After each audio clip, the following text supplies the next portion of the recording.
Hello ಸ್ನೇಹಿತರೆ, ಕಾರಣಾಂತರವಾಗಿ ಸಪ್ತಪದಿ ಧಾರಾವಾಹಿಯ ಪ್ರಸಾರವನ್ನು ಟಿವಿಯಲ್ಲಿ ಸ್ಥಗಿತಗೊಳಿಸಲಾಗಿದ್ದು, ಇದಕ್ಕಾಗಿ ವಿಷಾದಿಸುತ್ತೇನೆ. ತಮ್ಮೆಲ್ಲರ ಅಪೇಕ್ಷೆ ಮೇರೆಗೆ ಸಪ್ತಪದಿ ಧಾರಾವಾಹಿಯ ಸಂಚಿಕೆಗಳನ್ನು ನಿರಂತರವಾಗಿ ನಮ್ಮ ಚಾನೆಲ್ನಲ್ಲಿ ಪ್ರಸಾರವಾಗುತ್ತಿರುತ್ತವೆ.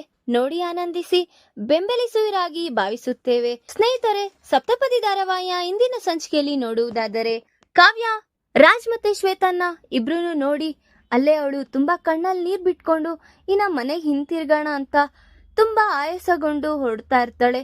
ಈ ಕಡೆ ನೋಡಿದ್ರೆ ಅನಾಮಿಕಾ ಕಾವ್ಯಗೋಸ್ಕರನೇ ಕಾಯ್ತಾ ಇರ್ತಾಳೆ. ಅಕ್ಕ ಬಂದ್ಯಾ, ನಾನು ನಿನ್ನ ಹತ್ರ ಒಂದ್ ಮಾತಾಡ್ಬೇಕು. ಅವಳು ಏನೇ ಮಾತಾಡ್ತಿದ್ರು ಕಾವ್ಯ ಕೇಳಿಸ್ಕೊಳ್ದಿರಾ ಅವಳು ಅವರಿಬ್ರ ಬಗ್ಗೆನೆ ಯೋಚನೆ ಮಾಡ್ತಾ ಹಾಗೆ ಇರ್ತಾಳೆ. ಅಕ್ಕ, ಕಲ್ಯಾಣ್ಗೆ ನೀನು ಕಾಶ್ಮೀರ್ ಪಲಾವ್ ಮಾಡ್ಕೊಡ್ತೀಯಲ್ಲ, ಅದನ್ನ ಹೇಳ್ಕೊಡು ಬಾ, ನಾನೇ ಮಾಡ್ತೀನಿ, ನೀನ್ ಹೇಳ್ಕೊಡು ಅಂತ ಕರಿತಿದ್ರು. ಅವಳು ಏನೂ ಮಾತಾಡ್ದಿರಾ ಹಾಗೆ ಮೌನವಾಗಿ ಹೋಗ್ತಾ ಇರ್ತಾಳೆ. ಅಕ್ಕ, ನಾನು ಇಲ್ಲಿ ಮಾತಾಡ್ತಾ ಇದ್ದೀನಿ. ಏನನಾಮಿಕಾ ಹೇಳು. ಏನು ಇಲ್ಲ, ನಾನು ಏನೋ ಮಾತಾಡ್ತಿದ್ರೆ ನೀನ್ ಹಾಗೆ ಸರಾಸರಿ ಹೋಗ್ತಾ ಇದ್ಯಾ, ಏನ್ ಬೇಕು ಹೇಳು ಅಂತ ಕೇಳ್ಬೇಕು. ಕಲ್ಯಾಣ್ಗೆ ಕಾಶ್ಮೀರ್ ಪಲಾವ್ ಅಂದ್ರೆ ಇಷ್ಟ ಅಲ್ವಾ, ಅದನ್ನ ಹೇಳ್ಕೊಡಕ್ಕ ನಾನು ಮಾಡ್ತೀನಿ. ಈಗ ನನ್ ಕೈಲಿ ಮಾಡೋದಿಕ್ಕಾಗಲ್ಲ ಅನಾಮಿಕಾ, ಬೇಕಂದ್ರೆ ನೀನ್ ಮಾಡ್ಕೊಂಡ್ ತಿನ್ನು ಅಂತ ಹೇಳ್ತಾ ಇರ್ತಾಳೆ. ಯಾಕಕ್ಕ ಈ ರೀತಿ ಮಾತಾಡ್ತಿದ್ಯಾ, ಅವ್ನು ನಿನಿಗೋಸ್ಕರ ಕಾಯ್ತಾ ಇದ್ದ, ನೀನ್ ಚೆನ್ನಾಗ್ ಮಾಡ್ತೀಯ ಅಂತ ತಿಳ್ಕೊ ಅಂತ ಹೇಳಿದ್ಕೇನೆ ಅಂತ ಹೇಳ್ತಾ ಇರ್ತಾಳೆ. ಇಲ್ಲ, ನನ್ಗೀಗ ಇಂಟ್ರೆಸ್ಟ್ ಇಲ್ಲ, ನನ್ಗೆ ಆಯಾಸ ಆಗಿದೆ, ನಾನು ಹೋಗಿ ರೆಸ್ಟ್ ಮಾಡ್ಬೇಕು ಅಂತ ಜೋರಾಗಿ ಹೇಳ್ತಾ ಇರ್ತಾಳೆ. ಆಗ ಯಾಕಕ್ಕ ಈ ತರ ಕಿರ್ಸ್ತಾ ಇದ್ಯಾ, ಹೇ ಏಂತ ಕಾರ್ ರೀತಿ ನನ್ ಸೊಸೆ ಮೇಲೆ ಕಿರ್ಸ್ತಾ ಇದ್ಯಾ ಅಂತ ಧಾನ್ಯಲಕ್ಷ್ಮಿ ಅಲ್ಲಿಂದ ಬರ್ತಾ ಇರ್ತಾಳೆ. ಅಯ್ಯೋ, ನಾನ್ ಕಿರ್ಚದ್ನಾ, ನಾನ್ ಏನಾದ್ರು ಅನಾಮಿಕಾ ಅನ್ನೋದೆಲ್ಲ ಅನ್ಬಿಟ್ಟು ಎಷ್ಟು ಕ್ಲೀನ್ ಆಗಿ ಏನಂದೆ ಅಂತ ಕೇಳ್ತಾ ಇದ್ಯಾ. ಕಣ್ಮುಂದೆ ನಾನೇ ನೋಡ್ತಾ ಇದ್ದೀನಿ ನನ್ ಸೊಸೆನ ನೀನ್ ಯಾವ ರೀತಿ ಮಾತಾಡ್ತಿದ್ಯಾ ಅಂತ. ಅಯ್ಯೋ, ನಾನ್ ಏನು ಮಾಡಿಲ್ಲ ಅಂತ ಅವಳು ಹೇಳ್ತಿದ್ರು. ಇದೇ ಅಲ್ವಾ ನನ್ಗೆ ಬೇಕಾಗಿದ್ದು ಅಂತ ಅನಾಮಿಕಾ ಮನ್ಸಲ್ಲಿ ಅನ್ಕೊಂತಾ ಇರ್ತಾಳೆ. ಆಗ ಅದೇ ಟೈಮಲ್ಲಿ ಅಪರ್ಣನು ಸಹ ಹೊರ್ಗಡೆ ಬಂದು ಏನಾಗ್ತಿದೆ ಅಂತ ನೋಡ್ತಾ ಇರ್ತಾಳೆ. ಆಗ ನೀನು ಈ ರೀತಿ ಮಾಡೋದ್ನ ಇಟ್ಕೊಳಕ್ ಹೋಗ್ಬೇಡ, ಏನೋ ಇವತ್ತೊಂದ್ ದಿವಸ ಆಫೀಸ್ಗೆ ಹೋಗಿ ಬಂದ ತಕ್ಷಣ ನಿನ್ಗೆ ಆಯಾಸ ಸುಸ್ತು ಎಲ್ಲ ಬಂದ್ಬಿಡುತ್ತೆ, ಹೋಗ್ ಅಡ್ಗೆ ಮಾಡೋಗು ಅಂತ ಹೇಳ್ತಾ ಇರ್ತಾಳೆ ಧಾನ್ಯಲಕ್ಷ್ಮಿ. ಏನ್ ಅನ್ಕೊಂಡಿದ್ದೀರಾ ನೀವ್ ನನ್ನ? ನಾನೇನ್ ಬರೀ ಅಡ್ಗೆ ಮಾಡೋಳೇನಾ, ಈ ಮನೆ ಸದಸ್ಯಳಲ್ವಾ, ಯಾಕೆ ನೀವ್ ಈ ರೀತಿ ಮಾತಾಡ್ತಿದ್ದೀರಾ ನನ್ ಬಗ್ಗೆ ಅಂತ ಕಾವ್ಯ ಅವಳಿರೋ ಟೆನ್ಷನ್ ಅಲ್ಲಿ ಯಾರತ್ರ ಏನ್ ಮಾತಾಡ್ತಿದೀನಿ ಅಂತ ಪ್ರಜ್ಞೆ ಇಲ್ದಿರ ಮಾತಾಡ್ತಾ ಇರ್ತಾಳೆ. ಆಗ ಏನು ನನ್ನ ಹತ್ರ ಯಾಕೆ ಈ ರೀತಿ ಮಾತಾಡ್ತಿದ್ಯಾ, ಮತ್ತೆ ನೀವೆಂತ ಜೋರ ಕಿರ್ಚ್ ಮಾತಾಡ್ತಿದ್ದೀರಾ, ನಾನು ಕೆಲ್ಸಕ್ಕೆ ಹೋಗಿ ಬಂದಿದ್ದೀನಿ, ನನ್ಗೂ ಸುಸ್ತಾಗ್ತಿದೆ, ನಾನ್ ರೆಸ್ಟ್ ಮಾಡ್ಬೇಕು, ಹೋಗ್ ಮಾಡ್ಕೊ ಅಂತ ಹೇಳಿದ್ದಷ್ಟೇ ಅಂತ ಹೇಳ್ತಾ ಇರ್ತಾಳೆ ಕಾವ್ಯ. ಅದನ್ನೇ ಹೇಳಿದ್ದು, ಅದೇ ಯಾಕೆ ಹಂಗೆ ಹೇಳ್ತಿದ್ಯಾ, ನನ್ ಸೊಸೆ ಅಂದ್ರೆ ನೀನೇನ್ ಕೇವಲ ಅನ್ಕೋಬಿಟ್ಟಿದ್ಯಾ, ಇಲ್ಲ ನನ್ ಸೊಸೆ ಏನ್ ಕೇಳಿದ್ಲು, ಅವನ್ ಗಂಡನ್ಗೆ ಇಷ್ಟವಾಗಿರೋ ಕಾಶ್ಮೀರ್ ಪಲಾವ್ ಹೇಗೆ ಮಾಡೋದು ಅಂತ ಕೇಳಿದ್ದು, ನಿನ್ ಹತ್ರ ಆಸ್ತಿ ಐಶ್ವರ್ಯ ವೈಡೂರ್ಯ ಎಲ್ಲ ಕೇಳ್ತಿದ್ದಾಳ ಅಂತ ಹೇಳೋ ಹೊತ್ತಿಗೆ ಅಪರ್ಣ ಬರ್ತಾಳೆ. ಸಾಕು ನಿಲ್ಸು, ನನ್ ಸೊಸೆ ಬಗ್ಗೆ ಮಾತಾಡಕ್ಕೆ ನೀನ್ ಯಾರು, ನಿನಗ್ ಯಾರ್ ರೈಟ್ಸ್ ಕೊಟ್ಟಿದ್ದಾರೆ? ಏನು ನನ್ ಸೊಸೆ ಮೇಲೆ ಎಗ್ರಾಡ್ತಾ ಇದ್ಯಾ ನೀನು ಅಡ್ಗೆ ಬರ್ದೇ ಇರೋಳ್ನ ಕರ್ಕೊಬಂದಿ ನಿನ್ ಸೊಸೆ ಅಂದ್ರೆ ಅವಳು ಎಷ್ಟಂತ ಮಾಡ್ತಾಳೆ, ಆಫೀಸ್ಗೆ ಹೋಗಿ ಬಂದಿದ್ದಾಳೆ, ಸುಸ್ತಾಗಿರ್ತಾಳೆ, ಯಾಕೆ ಅಷ್ಟೊಂದ್ ಬೇಕು ಅಂದ್ರೆ ನೀವು ಮಾಡ್ಕೊಳ್ಳಿ, ನೀನ್ ಹೇಳ್ಕೊಡು ನಿನ್ ಸೊಸೆಗೆ. ಏನ್ ನನ್ ಸೊಸೆನೇ ಮಾಡ್ಬೇಕಾ ಎಲ್ಲ? ಅವಳು ಸುಸ್ತಾಗಿ ಬಂದಿದ್ದಾಳೆ, ರೆಸ್ಟ್ ಮಾಡೋದೇನು ಬೇಡವಾ? ನೀನ್ ಯಾಕೆ ಈ ರೀತಿ ಮಾತಾಡ್ತಿದ್ಯಾ ಧಾನ್ಯಲಕ್ಷ್ಮಿ? ಬೇಕು ಅಂದ್ರೆ ನೀನು ನಿಮ್ ಸೊಸೆ ಇಬ್ರು ಸೇರಿ ಮಾಡ್ಕೊಳ್ಳಿ ಅಡ್ಗೆ, ಮತ್ತೆ ನೀವ್ ಇದೇ ರೀತಿ ನನ್ ಸೊಸೆ ಮೇಲೆ ಈ ತರ ಹಕ್ನ ಚಲಾಯಿಸ್ತಾ ಇದ್ರೆ ಸರಿ ಇರಲ್ಲ ಅಂತ ಅಪರ್ಣನು ಸಹ ಇನ್ನ ಕಾವ್ಯನ್ ಪರ ಮಾತಾಡ್ತಾ ಇರ್ತಾಳೆ. ಅಕ್ಕ, ಈಗ ನಾನೇನಂದೆ ನಾನೆಲ್ಲ ಕೇಳಿಸ್ಕೊಂಡಿದ್ದೀನಿ, ಸುಮ್ನೆ ಇರು. ಕಾವ್ಯ, ಸುಸ್ತಾಗ್ ಬಂದಿದ್ಯಾ, ಹೋಗ್ ರೆಸ್ಟ್ ಮಾಡು ಅಂತ ಕಾವ್ಯನಿನ್ನ ಕಳಿಸ್ತಾ ಇರ್ತಾರೆ ಅವ್ರತ್ತೆ. ಆಗ ಸೀದಾ ಕಾವ್ಯ ಇನ್ನ ಆ ಕಡೆ ಈ ಕಡೆ ಅಲ್ಗಾಡ್ದಿರ ಸೀದಾ ಇನ್ನ ಬೆಡ್ರೂಮ್ಗೆ ಬಂದು ಅಳ್ತಾ ಕೂತಿರ್ತಾಳೆ. ತುಂಬಾ ಸೊರ್ಗೋಗಿ ಅವರಿಬ್ರು ಬಗ್ಗೆನೆ ಯೋಚನೆ ಮಾಡ್ತಾ ಮಾಡ್ತಾ ಕಣ್ಣಲ್ಲಿ ನೀರ್ ಹಾಕೊಂಡು ಕತ್ತೆಲೆ ಕೂತಿರ್ತಾಳೆ. ಈ ಕಡೆ ನೋಡಿದ್ರೆ ಕಲ್ಯಾಣ್, ಏನು ಲೈಟ್ ಹಾಕಿಲ್ವಲ್ಲ ಅಂತ ಹೊಳಗ್ ನೋಡಿದ್ರೆ ಅತ್ಗೆ ಇಲ್ಲೇ ಕೂತಿದ್ದಾರೆ. ಯಾಕತ್ಗೆ, ಏನಾಯ್ತು, ಲೈಟ್ ಹಾಕೊಳ್ದಿರಾ ಕೂತಿದ್ದೀರಾ? ಏನೋ ಮಾಡ್ತಾಡ್ದಿರಾ ಹಾಗೆ ಮೌನವಾಗಿರ್ತಾಳೆ. ಕಲ್ಯಾಣ್ಗಿನ ಅರ್ಥ ಆಗೋಗುತ್ತೆ. ಅತ್ಗೆ ಏನಾಯ್ತು, ಎಂತಕ್ಕೆ ಈ ತರ ಆಳ್ತಾ ಇದ್ದೀರಾ, ಏನ್ ಕಾರಣ? ನಾವ್ ಅನ್ಕೊಂಡಿದ್ದ ಅನುಮಾನ ನಿಜ ಆಗೋಯ್ತಾ? ಎಲ್ಲ ಹೇಳ್ತಿದ್ರು ಮೌನವಾಗೇ ಇರ್ತಾಳೆ ಹೊತ್ತು ಒಂದು ಉತ್ತರನು ಕೊಡ್ದಿರಾ ಸುಮ್ನೆ ಇರ್ತಾಳೆ. ಧಾರಾವಾಹಿಯ ಪ್ರತಿಯೊಂದು ಸಂಚಿಕೆ ತಪ್ಪದೇ ನೋಡಬೇಕಾದರೆ ನಮ್ಮ KTVH 365 ಚಾನಲ್ನ ಈಗಲೇ ಸಬ್ಸ್ಕ್ರೈಬ್ ಮಾಡ್ಕೊಳ್ಳಿ. ಹಾಗೆ ಪಕ್ಕದಲ್ಲಿರುವ ಬೆಲ್ ಬಟನ್ ಅನ್ನು ಪ್ರೆಸ್ ಮಾಡಿ ಅದರಲ್ಲಿ ಆಲ್ ಆಪ್ಷನ್ ಸೆಲೆಕ್ಟ್ ಮಾಡ್ಕೊಳ್ಳಿ. ಇದರಿಂದ ನಾವು ರಿಲೀಸ್ ಮಾಡುವಂತಹ ಸಂಚಿಕೆ ಅಪ್ಡೇಟ್ ನೋಟಿಫಿಕೇಶನ್ ಸಿಗುತ್ತೆ. ಅದ್ಗೆ ನೀವು ಇವಾಗ ಯಾಕೆ ಈ ರೀತಿ ಅಳ್ತಿದ್ದೀರಾ? ನೀವು ಈಗ ನಿಂತ್ಕೋಬೇಕು. ಅದ್ಗೆ ಎಲ್ಲರಿಗೂ ಧೈರ್ಯ ಹೇಳೋರು ನೀವೇ ಈ ರೀತಿ ಕುಗ್ಗೋಗೋದಲ್ಲ. ಈಗ ಅವ್ರು ಮಾಡ್ತಿರೋದು ತಪ್ಪು ಅಂತ ಗೊತ್ತಾದ್ಮೇಲೆ ನೀವು ಹೆದ್ರಾಕೋಬೇಕು ಅವ್ರನ್ನ. ಏನಾಯ್ತದ್ಗೆ ಅನ್ನ ನಿಮಗೆ ಮೋಸ ಮಾಡುವಂಥದ್ದು ಏನು ಮಾಡ್ತಿದ್ದಾನೆ ಅಂತ ಕೇಳ್ತಾ ಇದ್ದಾಗ ಅವರಿಬ್ರು ಪರಸ್ಪರ ಜೊತೆಲಿ ಇದ್ರು ಅಂತ ಕಣ್ಣಾರೆ ನೋಡ್ದೆ ಅಂತ ಮತ್ತೆ ಹೇಳ್ತಾಳೆ. ಅದನ್ನ ನೋಡಿ ಏನು ಅಣ್ಣ ಅವ್ರ ಜೊತೆನೆ ಇದ್ನ? ಏನ್ ಮಾಡ್ತಿದ್ದಾನ ಅಣ್ಣ? ಎಲ್ಲರಿಗೂ ಬುದ್ಧಿವಾದ ಹೇಳೋನು ಅವನೇ ಈ ರೀತಿ ಕೆಲಸ ಮಾಡ್ತಿದ್ದಾನ? ಅದ್ಗೆ ಇದನ್ನೆಲ್ಲ ಇನ್ನ ಸುಮ್ಮನೆ ಬಿಡಕ್ ಹೋಗ್ಬೇಡಿ. ಅದ್ಗೆ ಹೋಗ್ತಾ ಹೋಗ್ತಾ ತುಂಬಾ ದೊಡ್ಡದಾಗುತ್ತೆ. ಇವಾಗೆ ನೀವು ಅಣ್ಣನ ಪ್ರಶ್ನೆ ಮಾಡಿ, ಇಲ್ಲ ಅಂದ್ರೆ ನಿಮ್ ಜೀವನ ಏನಾಗುತ್ತೆ ಹೇಳಿ? ಯಾರೇ ಆಗ್ಲಿ ಗಂಡ ಹೆಂಡತಿ ಸಂಬಂಧ ಅಂದ್ಮೇಲೆ ಅದರಲ್ಲಿ ಮೂರನೇ ವ್ಯಕ್ತಿ ಬರ್ಲೇಬಾರ್ದು.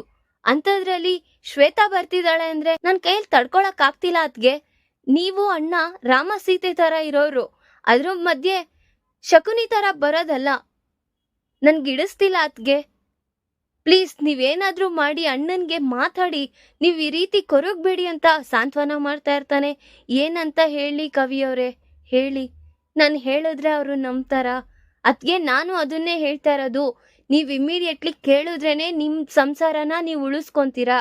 ಇಲ್ಲ ಅಂದ್ರೆ ನಿಮ್ ಸಂಸಾರ ನುಚ್ಚುನೂರಾಗೋಗುತ್ತೆ. ನಾನು ಹೇಳೋದನ್ನ ಅರ್ಥ ಮಾಡ್ಕೊಳ್ಳಿ ಅಂತ ತುಂಬಾ ಬುದ್ಧಿವಾದನ ಹೇಳ್ತಾ ಇರ್ತಾನೆ.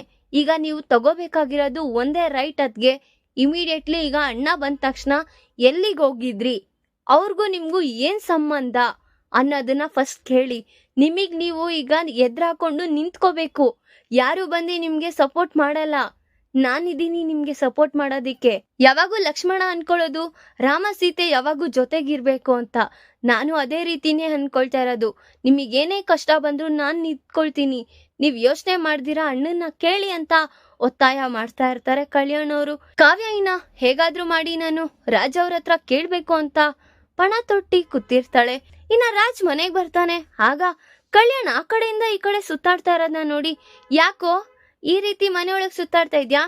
ಇನ್ನೇನ್ ಮಾಡೋಣ, ನೀನ್ ಹೊರ್ಗಡೆ ಸುತ್ತಾಡ್ದಂಗ್ ನಾನ್ ಸುತ್ತಾಡಕ್ ಆಗಲ್ವಲ್ಲ ಇವ್ರ ಜೊತೆ? ಏನಾಯ್ತು ಇವನಿಗೆ ಈ ತರ ಮಾತಾಡ್ತಿದ್ದಾನೆ ಅಂತ ಅನ್ಕೊಂಡು ಇನ್ನ ಸೀದಾ ಮೆಟ್ಲತ್ಕೊಂಡು ಇನ್ನ ರೂಮಿಗೆ ಬರ್ತಾ ಇರ್ತಾನೆ. ನೋಡಿದ್ರೆ ಕಾವ್ಯ ತುಂಬಾ ಅಳ್ತಾ ಕೂತಿರ್ತಾಳೆ. ಆಗ ರಾಜ್ ಬರೋದ ನೋಡಿ ಕಾವ್ಯ, ಏನಾಯ್ತು ಈ ಮನೆಯವ್ರಿಗೆಲ್ಲ ಎಲ್ಲ ಒಂಥರ ಇದ್ದೀರಾ ಅಂತ, ಗನಂದರಿ ಏನಾಗಿದೆ ಇಲ್ಲಿ ಅಂತ ರಾಜ್ ಕೇಳ್ತಾ ಇರ್ತಾನೆ. ಯಾಕೆ ಕಳಾವತಿ, ಏನ್ ಆ ತರ ನೋಡ್ತಾ ಇದ್ಯಾ? ಏನೋ ನನ್ನ ತಿಂದೇ ಬಿಡೋಣ ಅನ್ನೋ ರೀತಿ ಅಂತ ಹೇಳ್ತಾ ಇರ್ತಾನೆ ರಾಜ್. ಕಾವ್ಯ ಏನು ಮಾತಾಡ್ದಿರಾ ಸೀದಾ ಪಟ್ಟಂತ ಎದ್ದಿ ರೂಮ್ ಬಾಗ್ಲನ್ನ ಹಾಕ್ತಾ ಇರ್ತಾಳೆ. ಅದನ್ನ ಹೊದ್ದಿರೋದ ನೋಡಿ, ಅದು ರೂಮ್ ಬಾಗ್ಲು ಹಾಕ್ಬೇಕೆ ಹೊತ್ತು ಒದ್ಯೋದಲ್ಲ ಕಳಾವತಿ ಅಂತ ಹೇಳ್ತಾ ಇರ್ತಾನೆ. ಆಗ ನನ್ಗೂ ಗೊತ್ತಿದೆ ಏನ್ ಮಾಡ್ಬೇಕು ಅನ್ನೋದು, ನನ್ಗೂ ಪರಿಜ್ಞಾನ ಇದೆ ಅಂತ ಹೇಳ್ತಾ ಇರ್ತಾಳೆ. ಅಲ್ಲ, ದೊಡ್ಡದಾಗ ಆಫೀಸಿಗೆ ಬರೋದ್ ಬಂದ್ಬಿಟ್ಟೆ, ಏನು ಅರ್ಧಕ್ಕೆ ಬಂದ್ಬಿಟ್ಟಿದ್ಯಾ? ಮತ್ತೆ ನಾನಾದ್ರೆ ಸೀದಾ ಮನೆಗ್ ಬಂದಿದ್ದೀನಿ. ನಿಮ್ ತರ ಅಲ್ಲಿ ಇಲ್ಲಿ ಸುತ್ತಾಡಕ್ ಹೋಗಿಲ್ಲ. ಏನು ನಾನೇನ್ ಸುತ್ತಾಡಕ ಹೋಗಿದ್ದೆ? ಎಮರ್ಜೆನ್ಸಿ ಕೆಲ್ಸ ಇತ್ತು ಹೋಗಿದ್ದೆ. ಹಾ ಕಂಡಿದ್ದೀನಿ ನಿಮ್ದು ಎಮರ್ಜೆನ್ಸಿ ಕೆಲ್ಸ. ನನ್ಗೆ ಹುಷಾರಿಲ್ಲ ಅಂದ್ರೂ ಬೇರೆಯವ್ರ ಜೊತೆ ಇರೋದು, ಆಫೀಸ್ ಇದೆ ಅಂತ ನೈಟ್ ಹೋಗಿ ಬೇರೆಯವ್ರ ಮನೇಲಿ ಇರೋದು ಎಲ್ಲ ನೋಡ್ತಾ ಇದ್ದೀನಿ ಅಂತ ಹೇಳ್ತಾ ಇರ್ತಾಳೆ. ಆಗ ಈಗ ನಿನಗೆ ಏನಾಗಿದೆ ಅಂತ ಈ ರೀತಿ ಮಾತಾಡ್ತಿದ್ಯಾ? ರೀ ನನಗೆಲ್ಲ ಗೊತ್ತು ರೀ, ನೀವ್ ಏನ್ ಮಾಡ್ತಿದ್ದೀರಾ ಅಂತ ನನಗ್ ಗೊತ್ತಾಗ್ತಿದೆ. ಯಾಕ್ ನೀನ್ ಈ ರೀತಿ ಆಡ್ತಿದ್ಯಾ ಕಳಾವತಿ? ಈಗ ನಾನು ಹೋಗಿ ಫ್ರೆಶ್ ಅಪ್ ಆಗ್ಬಿಟ್ಟು ಬರ್ತೀನಿ, ಸುಮ್ನೆ ಇರು. ನಿನ್ಗೆ ತಲೆ ಬುಡ ಇಲ್ದಿರ ಮಾತಾಡಕ್ ಹೋಗ್ಬೇಡ ಅಂತ ಹೇಳ್ತಾ ನಾನೇನ್ ಎಲ್ಲಾ ರೀತಿ ಅಲ್ಲ. ನೀವ್ ನೋಡಿ ನನ್ನ ಹತ್ರ ಎಷ್ಟು ವಿಷಯ ಮುಚ್ಚಿಡ್ತಾ ಇದ್ದೀರಾ. ಬೆಳಗ್ಗೆ ನೀವ್ ಆಫೀಸ್ಗೆ ಹೋದವ್ರು ಸೀದಾ ಯಾರನ್ನೋ ಮೀಟ್ ಆಗಿ ಶ್ವೇತಾ ಅನ್ನೋ ಹುಡ್ಗಿ ಮನೇಲಿ ಇದ್ದೀರಾ. ನನಗ್ ಗೊತ್ತಿಲ್ಲ ಅನ್ಕೊಂಡಿದ್ದೀರಾ? ಎಷ್ಟ್ ದಿವಸದಿಂದ ನೀವ್ ಹೋಗ್ತಾ ಇದ್ದೀರಾ, ಏನ್ ಮಾಡ್ತಿದ್ದೀರಾ ಎಲ್ಲ ನನಗ್ ಗೊತ್ತು ಅಂತ ಹೇಳ್ತಾ ಇರ್ತಾಳೆ. ನೋಡಿದ್ರೆ ರಾಜ್ಗೆ ತುಂಬಾ ಶಾಕ್ ಆಗಿ ನಿಂತ್ಬಿಟ್ಟಿರ್ತಾನೆ. ಅವನು ತುಂಬಾ ಮೌನವಾಗಿ ನಿಂತಿರ್ತಾನೆ. ನೀವು ಏನೇನ್ ಮಾಡ್ತಿದ್ದೀರಾ ನನಗೆಲ್ಲ ಗೊತ್ತು. ನನಗ್ ಹುಷಾರಿಲ್ಲ ಅಂದ್ರೆ ಅವತ್ತು ಅವಳನ್ನ ನೀವು ಹಾಸ್ಪಿಟಲ್ ಕರ್ಕೊಂಡು ಹೋಗಿದ್ದೀರಾ. ನನಗೆಲ್ಲ ನೀವು ಮೋಸಾನೇ ಮಾಡ್ತಾ ಇದ್ದೀರಾ. ನನಗೇನು ಗೊತ್ತಿಲ್ಲ ಅನ್ಕೊಳಕ್ ಹೋಗ್ಬೇಡಿ, ಅಷ್ಟು ಅಮಾಯಕಳೆಲ್ಲ ನಾನು ಅಂತ ಹೇಳ್ತಾ ಇರ್ತಾಳೆ. ಈಗ ಏನಾಯ್ತು ಆ ರೀತಿ ಮಾತಾಡ್ತಿದ್ಯಾ? ನಿಮ್ಗೂ ಅವಳಿಗೂ ಯಾವ ರೀತಿ ಸಂಬಂಧ ಇದೆ ಹೇಳಿ? ನೀನು ಆ ರೀತಿ ಮಾತಾಡೋದನ್ನ ಇಟ್ಕೊಂಬೇಡ ಕಳಾವತಿ. ಸ್ವಲ್ಪ ನಾಲ್ಗೆಗೆ ಹದ್ದಿಟ್ಕೊಂಡ್ ಮಾತಾಡು. ಯಾವ್ದ್ಯಾವ್ದೋ ಸಿಗುತ್ತೆ ಅಂತ ಮಾತಾಡಕ್ ಹೋಗ್ಬೇಡ. ಅಲ್ಲ ರೀ, ನಾನು ಹೆಂಡ್ತಿ ಸ್ಥಾನದಲ್ಲಿ ನಿಂತಿ ಕೇಳ್ತಾ ಇದ್ದೀನಿ. ಅವಳು ಯಾರು ನನಗ್ ಗೊತ್ತಿಲ್ಲ, ನನಗ್ ಇವಾಗ್ಲೇ ಗೊತ್ತಾಗ್ಬೇಕು. ಏನ್ ನಿಮ್ಗೂ ಅವಳಿಗೂ ಸಂಬಂಧ ಅಂತ ನನಗೀಗೆ ಗೊತ್ತಾಗ್ಬೇಕು ಅಂತ ಕೇಳ್ತಾ ಇರ್ತಾಳೆ. ಅವ್ನ್ ಏನೇ ಮಾಡಿದ್ರು ಬಾಯ್ ಬಿಡ್ದಿರಾ, ಅದು ನನ್ನ ಇಷ್ಟ, ನನ್ನ ವೈಯಕ್ತಿಕ ಜೀವನ, ನಾನು ಏನಾದ್ರೂ ಮಾಡ್ಕೊಂತೀನಿ ಅಂತ ಹೇಳ್ತಾ ಇರ್ತಾನೆ. ನನಗೆ ತಾಳಿ ಕಟ್ಟಿರೋ ಗಂಡ, ನನಗೆ ಎಲ್ಲ ಹಕ್ಕಿದೆ ಕೇಳಕ್ಕೆ. ಯಾಕೆ ನೀವು ಹೇಳ್ದಿರಾ ಇರ್ತೀರಾ, ನಾನು ನೋಡೇ ಬಿಡ್ತೀನಿ. ನಾನು ಹೇಳಲ್ಲ ಅಂದ್ರೆ ಹೇಳಲ್ಲ. ನನಗೆ ನಿನ್ ಜೊತೆ ಸಂಸಾರ ಮಾಡಕ್ ಇಷ್ಟ ಇಲ್ಲ ಅಂತ ಹೇಳ್ತಾ ಇರ್ತಾನೆ. ಯಾಕೆ ಇಷ್ಟ ಇಲ್ಲ? ನಾನು ಹೋಗ್ಲಿ, ಇವತ್ತಿಲ್ಲ ನಾಳೆ ಅರ್ಥ ಮಾಡ್ಕೊಂತಾರೆ ಅಂತ ನಾನ್ ಸುಮ್ನೆ ಹೋದಷ್ಟು ನೀವೆಲ್ಲೂ ನನ್ನ ಹೆಂಡ್ತಿ ಅಂತಾನು ಒಪ್ಕೊಂಡಿಲ್ಲ, ನಾನ್ ಈ ಮನೆ ಸದಸ್ಯಳು ಅಂತಾನು ಒಪ್ಕೊಂಡಿಲ್ಲ. ಏನೋ ಕಾಟಾಚಾರಕ್ಕೆ ನಾನು ಈ ಮನೆ ಮಂದಿಯವ್ರಿಗೆಲ್ಲರಿಗೂ ಸೊಸೆ ಇರೋ ಜಾಗದಲ್ಲಿ ನಿಂತಿ ಎಲ್ಲ ಏನೇನ್ ಬೇಕೋ ಎಲ್ಲ ನೋಡ್ಕೊಂತಾ ಇದ್ದೀನಿ. ಇದಕ್ಕೂ ನೀವು ಪ್ರತಿ ಉತ್ತರ ಕೊಡಲ್ಲ ಅಂತೀರಲ್ರಿ. ಯಾಕ್ರಿ ನೀವ್ ಈ ರೀತಿ ಮಾಡ್ತಿದ್ದೀರಾ? ನನಗ್ ಗೊತ್ತಿಲ್ಲ ರೀ. ಇವಾಗ ನಿಮ್ ಕಡೆಯಿಂದ ನನಗ್ ಉತ್ತರ ಬೇಕೇ ಬೇಕು. ಯಾಕೆ ನೀವು ನನ್ನ ಈ ರೀತಿ ನೋಡ್ತಾ ಇದ್ದೀರಾ? ನಾನಂದ್ರೆ ನಿಮ್ಗೆ ಇಂಟ್ರೆಸ್ಟ್ ಕಮ್ಮಿ ಆಗೋಗಿದ್ಯಾ ಹೇಳಿ?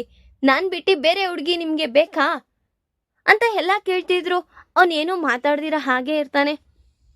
ನೀನ್ ಯಾಕೆ ಈ ರೀತಿ ಮಾತಾಡ್ತಿದ್ಯಾ? ನನಗೆ ಕೋಪ ಬರಿಸ್ಬೇಡ, ಸುಮ್ನೆ ಇದ್ಬಿಡು, ಇಲ್ದಾವೆಲ್ಲ ಮಾತಾಡ್ಬೇಡ ಅಂತ ಹೇಳ್ತಾ ಇರ್ತಾನೆ. ಆಗ ಹೊಡೀರಿ, ಹೊಡಿಯಕ್ಕೆ ಬರ್ತಿದ್ದೀರಾ? ಹೊಡೀರಿ. ನಾನು ಏನ್ ಮಾಡಿದ್ದೀನಿ? ನಾನು ತಪ್ಪು ಹೇಳಿ? ಹೆಂಡತಿಯಾಗಿ ಏನೇನ್ ಮಾಡ್ಬೇಕೋ ಎಲ್ಲ ಮಾಡ್ತಾ ಇದ್ದೀನಿ. ನೀವ್ ನೋಡಿದ್ರೆ ನನ್ ಗಂಡನ ಸ್ಥಾನದಲ್ಲಿ ನಿಂತು ಏನ್ ಕೆಲಸ ಮಾಡ್ತಾ ಇದ್ದೀರಾ ನೀವು? ಒಂದು ಎಂಟಾಣಿ ಕೆಲಸ ನನ್ನ ಹತ್ರ ಮಾಡ್ತಾ ಇಲ್ಲ ನೀವು. ಸಂಸಾರನು ಸುಮ್ನೆ ಏನೋ ಕಾಟಾಚಾರಕ್ಕಿದೀವಿ ಅಷ್ಟೇ. ಏನ್ ಕರೆಕ್ಟಾಗಿ ನಾವು ಸಂಸಾರ ಮಾಡ್ಕೊಂಡು ಹೋಗ್ತಾ ಇದೀವಾ? ಎಲ್ಲ ವಿಚಾರನೂ ನನ್ನ ಹತ್ರ ಮುಚ್ಚಿಡ್ತಾ ಇದ್ದೀರಾ. ನಾನ್ ಫಸ್ಟ್ ಆಫ್ ಆಲ್ ನಿನ್ನ ಹೆಂಡತಿ ಅಂತಾನೆ ಒಪ್ಕೊಂಡಿಲ್ವಲ್ಲ, ಮತ್ತೆ ಇನ್ನೆಂತಕ್ಕೆ ನನಗ್ ತಾಳಿ ಕಟ್ಟಿದ್ರಿ? ಈ ಪಂಚಭೂತಗಳು ಹೇಳ್ಬೇಕು ನಾನು ನೀವು ಗಂಡ ಹೆಂಡತಿ ಅಲ್ಲ ಅಂತ. ನೀವ್ ಹೇಳಿದ್ರೆ ಅಲ್ಲ. ಎಲ್ಲದಕ್ಕೂ ನಮ್ಗೆ ಈಗ ಸಪ್ತಪದಿ ತುಳ್ಕೊಂಡ್ ನಾವು ಬಂದಿರೋದು. ನೀವ್ ಈ ರೀತಿ ಹೇಳೋದು ಸರಿ ಹೋಗಲ್ಲ ರೀ. ನೀವೇನಾದ್ರೂ ಅನ್ಕೊಳ್ಳಿ, ನನ್ನ ಹೆಂಡತಿ ಆದ್ರೂ ಅನ್ಕೊಳ್ಳಿ, ಏನಾದ್ರೂ ಅನ್ಕೊಳ್ಳಿ, ಬಟ್ ನಾನ್ ನಿಮ್ನ ಗಂಡ ಅಂತಾನೆ ಅನ್ಕೊಂಡಿರೋದು. ನೀವ್ ನನಗ್ ಮಾತ್ರ ಸ್ವಂತ ಆಗಿರ್ಬೇಕು ಅಂತ ಹೇಳ್ತಾ ಇರ್ತಾಳೆ ಕಾವ್ಯ. ಯಾವಾಗಿದ್ರು ನಾವು ಬೇರೆ ಬೇರೆ ಆಗೋವ್ರೆ. ಏನು ಬೇರೆ ಬೇರೆಯವ್ರಾಗೋರ? ಯಾಕ್ರಿ, ನನ್ ಜೊತೆ ನೀವು ಸಂಸಾರ ಮಾಡಕ್ ಇಷ್ಟ ಪಡ್ತಾ ಇಲ್ವಾ ಅಂತ ತುಂಬಾ ಕೇಳ್ತಾ ಇದ್ರು. ಅವನೇನು ಮಾತಾಡ್ದಿರಾ ಮೌನ ಆಗಿರ್ತಾನೆ. ಯಾಕ್ರಿ ನೀವ್ ಈ ರೀತಿ ಮಾತಾಡ್ತಿದ್ದೀರಾ? ಹೇಳ್ರಿ, ನಾನು ಏನ್ರಿ ತಪ್ಪು ಮಾಡಿದೀನಿ? ನಾನು ಒಂದ್ರಲ್ಲಿ ತಪ್ಪಾಗಿದ್ದೀನಿ ಅಂತ ನೀವ್ ಎತ್ತಿ ತೋರಿಸ್ರಿ. ಯಾಕ್ರಿ, ನಾನ್ ಚೆನ್ನಾಗಿಲ್ವಾ? ಬೇರೆ ಹುಡ್ಗಿರ್ ತರ ನಾನು ಇಲ್ವಾ? ನನ್ಕಿಂತ ತ್ರಿಪುರ ಸುಂದ್ರಿಗಳೇ ಬೇಕಾ ನಿಮ್ಗೆ? ಚೆನ್ನಾಗಿರೋರೇ ಬೇಕಾ? ನನ್ನಲ್ಲಿ ಏನ್ ಕಮ್ಮಿ ಇದೆ ಹೇಳಿ? ನಾನು ಯಾವ ರೀತಿ ತಪ್ಪು ಮಾಡಿದೀನಿ ಈ ಮನೆಗೆ ಸೊಸೆ ಅಲ್ಲ ಅನ್ನೋದಕ್ಕೆ ಅಂತ ಆಯ್ತಾ ಕೇಳ್ತಾ ಇರ್ತಾಳೆ. ಈಗ ಕಾವ್ಯ ಕೇಳ್ತಿರೋ ಪ್ರಶ್ನೆಗೆ ರಾಜ್ ಉತ್ತರ ಕೊಡ್ತಾನ. ಈ ಕಡೆಯಿಂದ ಅವ್ರತ್ತೆ ಕಾವ್ಯಗೆ ಸಪೋರ್ಟ್ ಮಾಡ್ತಿರೋ ವಿಚಾರ ಧಾನ್ಯಲಕ್ಷ್ಮಿಗೆ ಅನಾಮಿಕಾಗೆ ಇಬ್ರಿಗೂ ಹಿಡಿಸ್ದಿರಾ ಅವರಿಬ್ರು ಮಧ್ಯೆ ಮತ್ತೆ ಕಳಂಕ ತರ್ತಾರ ನನ್ನ ಮುಂದಿನ ಬಗ್ಗೆ ತಿಳಿಸ್ಕೊಡ್ತೀನಿ. ಈ ವಿಡಿಯೋ ಇಷ್ಟ ಆದ್ರೆ ಲೈಕ್ ಮಾಡಿ, ನಿಮ್ಮ ಫ್ರೆಂಡ್ಸ್ ಹಾಗೆ ನಿಮ್ಮ ರಿಲೇಟಿವ್ಸ್ಗೂ ಶೇರ್ ಮಾಡಿ ಅಂಡ್ ಕಮೆಂಟ್ ಮಾಡಿ. Thanks for watching.